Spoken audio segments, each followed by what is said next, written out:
Okay, hi there. Posted on Sunday, June the 1st, yesterday, 2025. Anachronism number 4720 was posted to the Anachronisms blog yesterday. It's called Elaborate Condensation. It's essentially just a note, a letter, a text message that I wrote to a friend in response to a text that she sent me.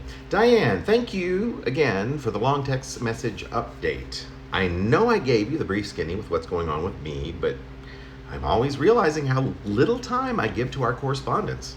So in an effort to put, well, a small but hopefully significant time more, I'm writing you a poem text or some such. First, I'll start with where you started, how time has evaporated this month.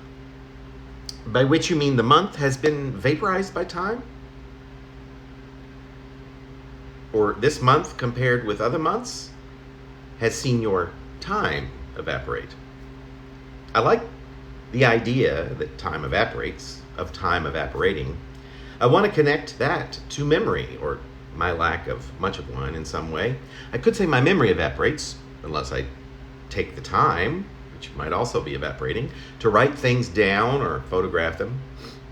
There are large swaths of time that simply have not existed for me since they, well, actually were here due to the fact that I could not afford a camera at the time. They weren't ubiquitously inside of our phones, which I certainly could never have afforded during these stretches either, I must say, and was simultaneously going through that same duration without notating a thing in what I called my journal. I had a couple dozen of these journals before losing them, and all of everything I physically had kept with me from the year, sometime shortly after I turned 50, about 2/3 of a year after I was evicted from my Pine Street apartment, became homeless, as they say. I used these journals to make these pieces, which are even still accumulating. After losing all the original notebooks and binders with which I had written whatever at the time seemed important to record in such a way so that I might remember these moments. Not for the memories alone, of course, with many of which being recorded in so-called diaries were penned with ink that would sound horrifically as if it were direct from the dark lake of some tortured soul. Anyway, so time, a lot, which seems to have passed since I began this,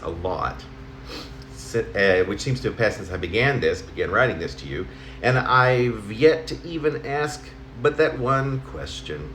Did the month evaporate, or was it time that evaporated, and how is this significant or different from normal?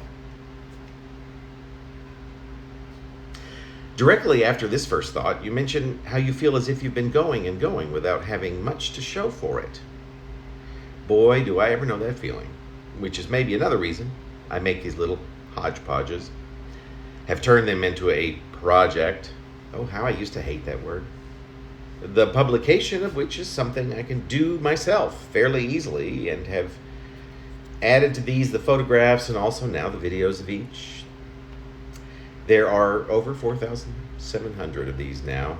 That's a heap of things I can at any time or any point, or at any time point to and say, most always to myself, I did this is mine, something of me, which I leave for whomever, but I guess in the end, especially for me, so that I might have something to show that I've accomplished. I'm always lousy at articulating what I've accomplished in almost any other context, and that broadens my life, extends time even, or I'd like to say that, I mean that even, allowing me to recapture so many moments I've experienced in order to remind me that I've been doing things, in order to assess and imagine how I might do better doing things, remembering, keeping time as stretched out as possible. So that covers, I think, the first 2 lines of your long note. And now I have a meeting I need to attend in a few minutes, so I shall end this long text in response to perhaps the least substantive part of your lovely text to me of several days ago. See? I just did this. More soon? Dell.